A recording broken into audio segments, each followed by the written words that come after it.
అందరికీ నమస్కారం. నేను మీ కొట్టే కావ్య. ఈరోజు మనతో ఉన్నారు TDP NRS spokesperson Venugopal garu. Sir నమస్తే సార్. నమస్కారం.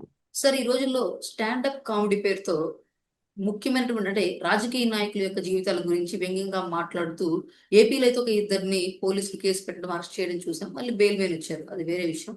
బట్ తాజాగా చూసుకుంటే చంద్రబాబు నాయుడు గారు, అదేవిధంగా నారా లోకేష్ గారి మీద బెంగళూరులో శరత్ అనే ఒక స్టాండప్ కామెడియన్ మళ్ళీ సేమ్ ఇదే ప్యాటర్న్ చేయడము, టీడీపీ శ్రేణులు ఆగ్రహించి అక్కడికక్కడ నిలువరించడము. సో స్టాండప్ కామెడీలు నిజంగా ఒక పొలిటికల్ కంట్రవర్సీలోకి వెళ్ళిపోయి ఇలా అవ్వడం ఎలా చూడవచ్చు ఇక్కడ ఒక్కటి అమ్మా, మనం అబ్జర్వ్ చేయాల్సింది సార్? ఏంటంటే ఉమ్, మితిమీరిన కోరికలు, మితిమీరిన ఉమ్, ఆలోచనలు, ఉమ్, వాళ్ళ స్థాయికి మించి మాట్లాడాలి, ఏదో కామెడీ చేయాలన్న ఈ ఏదైతే ఉందో మైండ్ సెట్, దాంట్లో వాళ్ళు ఉమ్, మాట్లాడుతున్న మాటలు ఈ రోజు ఎక్కడ గాడి తప్పుతున్నాయి. ఎందుకంటే ఉమ్. స్టాండప్ కామెడీ చేసే వాళ్ళు కాదని చెప్పలే, వాళ్ళ బతుకు తెరువు కోసం వాళ్ళు ఏదో స్టాండప్ కామెడీ చేసుకుంటారు. చేసుకోండి. Yes, yes. స్టాండప్ కామెడీ చేసేవాడికి ఒక టాపిక్ ఎత్తుకోవడం, ఆ టాపిక్ మీద కామెడీ చేయడం అనేది కామెడీ ఏమనలేదు, పట్టించుకోలేదు. సహజం. ఇప్పుడు సినిమాలో కామెడీ చేస్తారు, ఎవరు మాట్లాడరు. జబర్దస్త్ లో కామెడీ చేస్తారు, ఎవరు మాట్లాడట్లేదు. ఈరోజు స్టాండప్ కామెడీ చేసే వాళ్ళ మీద ఎందుకు ఇలాంటి యాక్షన్ తీసుకోవాల్సి వస్తుంది, ఎందుకు ఇందరూ ప్రజలు రివర్స్ అవుతున్నారు అంటే వాళ్ళు మాట్లాడుతున్న మాటలు అలాంటి. ఈరోజు స్టాండప్ కామెడీ పేరుతో కుళ్ళు కామెడీ చేసుకుంటా మహిళల్ని కించపరిచే విధంగా, నాయకుల్ని కించపరిచే విధంగా ఒక ప్రజా ప్రతినిధుల మీద ఎగ్జాంపుల్ తీసుకొని వాళ్ళని మాట్లాడడం అనేది కరెక్ట్ కాదు. అది ఏ పార్టీ వాళ్ళైనా కూడా.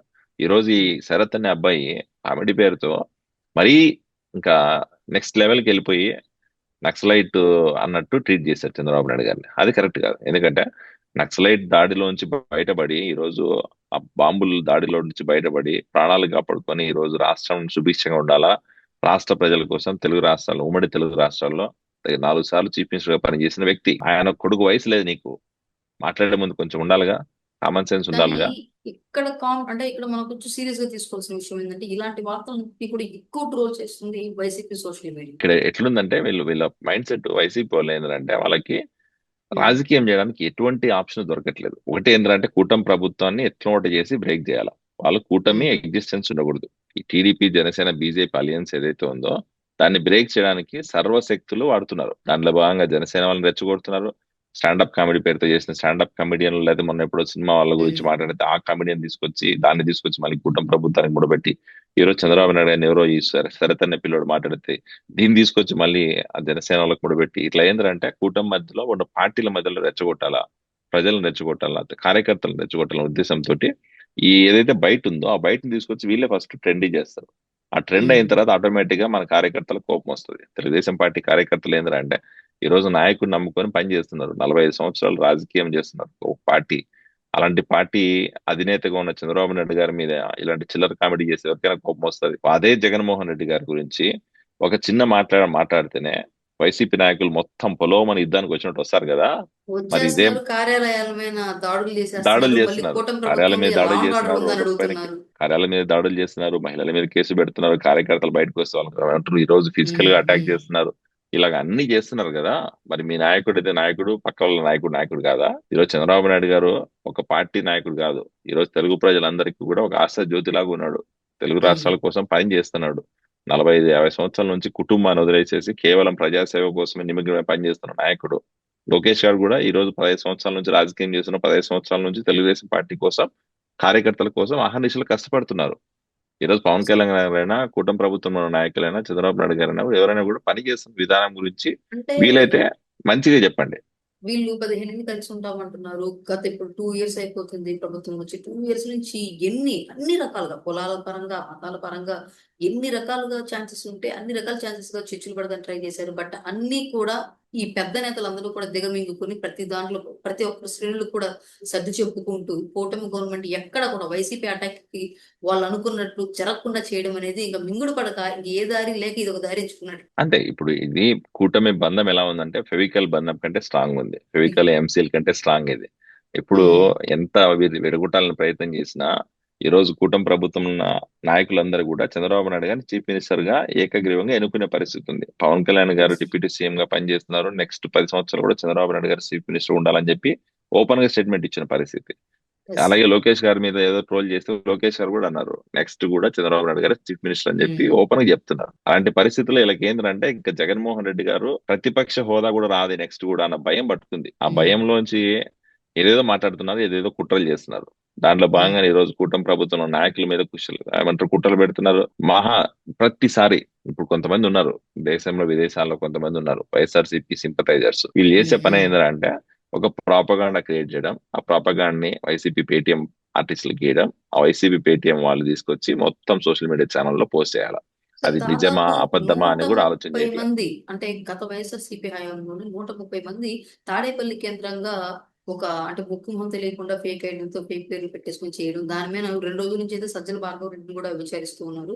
అసలు మేము ఏం చేస్తున్నాం ఏంటో అంటే నాకు సంబంధం లేదు, ఇది పిచ్చి పిచ్చి మాటలైతే మాట్లాడారు, తెలియదు గుర్తులేదు మర్చిపోయాను. మరి ఇలాంటి కేసులు ఇలాంటి వార్తల పైన ఇలా సమాధానాలు చెప్తుంటే, చేయాల్సిందంతా చేసి ఇలా సమాధానాలు చెప్తే వీటికి ఒక ఎండుకట్ట ఎప్పుడు పెడుతుంటారు అంటే కనీసం తీర్పులన్నీ ఇప్పుడు ఇప్పుడు వస్తాయి. ఇప్పుడు వైఎస్ఆర్సీపీ అధికారంలో ఉన్న రోజుల్లో సజ్జల భార్గవ్ అనే వ్యక్తి ఫేక్ ఉమ్, అకౌంట్స్ పెట్టుకొని విచ్చలవిడిగా ఫేక్ ప్రాపగాండా క్రియేట్ చేసి ఆ ఫేక్ పబ్లిసిటీని బాడీ సేవింగ్ చేసి లేకపోతే ప్రతిపక్షంలో ఉన్న ఆ రోజు ప్రతిపక్షంలో ఉన్న చంద్రబాబు నాయుడు గారి కూటమి ప్రభుత్వం నాయకులందరినీ కూడా బాడీ సేవ్ చేసిన పరిస్థితి చూసాం. దాని మీద ఎస్ సార్. కేసులు పెట్టారు. ఆ కేసులు రిజిస్టర్ అయిన వాటి మీద ఇన్వెస్టిగేషన్ నడుస్తోంది. ఆ ఇన్వెస్టిగేషన్ లో భాగంగానే కొన్ని ఆధారాలు దొరికినాయి. ఈ రోజు ఐపాక్ అకౌంట్స్ అవ్వచ్చు, లేకపోతే వైఎస్ఆర్సీపీ సెంట్రల్ ఆఫీస్ నుంచి రన్ చేసే ఫేక్ అకౌంట్స్ అవ్వచ్చు, లేకపోతే సజ్జల భార్గవ్ కన్సర్న్లో నడిచే కొంతమంది ఈ పేటిఎం బ్యాచ్ అవ్వచ్చు. వీళ్ళందరూ కూడా ఏంటంటే చేసిన పనులు ఒక్కటే, ప్రజల్ని లేకపోతే మహిళల్ని లేకపోతే కూటమి ప్రభుత్వం నాయకుల్ని కించపరిచే విధంగా మాట్లాడడం, వాళ్ళని ఎంత దిగజారగాలంటే అంత దిగజారిగా రాజకీయం చేసి ఈ రోజు అలాంటి పోస్టులు, అలాంటి వీడియోలు, అలాంటి కంటెంట్ పోస్ట్ చేసిన పరిస్థితి చూసాం. ఆ పరిస్థితులన్నీ కూడా ఈ రోజు ఇన్వెస్టిగేషన్ లో బయటకు వచ్చాయి. సజ్జల భార్గవ కేంద్రం అంటే ఈ రోజు లిక్కర్ కేసులో ఒక పక్క వాళ్ళ నాన్న, వాళ్ళ నాయకుడు, వాళ్ళ పార్టీలో ఉన్న ముఖ్యమైన లీడర్లు అందరూ ఒక పక్క ఎరుపుకున్నారు. ఈయనేమో ఈ సోషల్ మీడియా ఛానల్స్ లో పోస్ట్ చేసిన ఫేక్ కంటెంట్ లేకపోతే ఏదైతే నిరాధారమైన కొన్ని ఏదైతే పోస్టులు చేశారో వాటి మీద వెనక్కి ఇన్వెస్టిగేషన్ లో వెనక్కి వస్తున్నది. అలాగే ఈ రోజు కూటమి ప్రభుత్వంలో ఏదైనా పెడదాము, గొడవ పెడదామంటే అది వర్కౌట్ అవ్వలేదు. పోనీ ఈ రోజు కొత్త స్లోగన్ తీసుకొచ్చి డీజిల్ పెట్రోల్ షార్టేజ్ ఉందని చెప్పి కొత్తగా డ్రామా తీసుకొచ్చారు. అవును. సో అది కూడా చంద్రబాబు నాయుడు గారు ఆ ఛాన్స్ కూడా ఏకైనా ఇమీడియట్ గా ప్రెస్ మీట్ పెట్టి నాదెళ్ల మనోహర్ గారు అలాగే చంద్రబాబు నాయుడు గారు ప్రెస్ మీట్ పెట్టి ఉన్న వాస్తవాలని బయట చెప్పేస్తున్నారు. మేము డీజిల్ పెట్రోల్ షార్టేజ్ ఇమీడియట్ గా దాన్ని సర్వర్ 24 గంటల్లో ఫిక్స్ చేయడానికి ట్రై చేస్తామని చెప్పారు. తర్వాత ఎక్కడైతే నో స్టాక్ బోర్డు పెట్టారో ఆ నో స్టాక్ బోర్డు పెట్టిన ప్రతి పెట్రోల్ బంక్ మీద మానిటరింగ్ పెట్టి అక్కడ ఉన్న కలెక్టర్ దాన్ని మానిటర్ చేసి ప్రజలకు ఇబ్బంది లేకుండా ఈ రోజు పని చేయాలని ప్రయత్నం చేస్తున్నారు. సో ఇలాంటి పరిస్థితుల్లో వాళ్ళకి ఇంకా ఆప్షన్ లేదు. సో అందుకని ఏం చేశారు, ఈ స్టాండప్ కమెడియన్ మీద ఏదైతే గొడవ అయిందని చెప్పి బెంగళూరులో జరుగుతుందో ఆ వీడియోని తీసుకొచ్చి కూడా ట్రోల్ చేస్తున్నారు ఈ రోజు. అక్కడ తప్పేం చేశారు, మీ నాయకుడిని ఎవడన్నా వచ్చి కించపరిచే విధంగా మాట్లాడితే మీరు వాడి మీద యాక్షన్ తీసుకుంటారు లేదా? అదే కదా మా కార్యకర్తలు చేసింది. ఈ రోజు వాళ్ళు కరడుగట్టిన కార్యకర్తలయ్యా, ఒక నాయకుడిని అభిమానిస్తున్నారు. 45-50 సంవత్సరాల నుంచి రాజకీయం చేసుకున్న రాజకీయ దురంధుడు అని చంద్రబాబు నాయుడు గారిని ఒక పనికి మాలిన కమెడియన్ తీసుకొచ్చి స్టాండప్ కామెడీలు కించపరిచే విధంగా మాట్లాడితే ప్రశ్నించకూడదా? చెప్పండి. కార్యకర్తకి ఆ మాత్రం ఉండదా? వాళ్ళు కూడా చీము రక్తం ఉందిగా.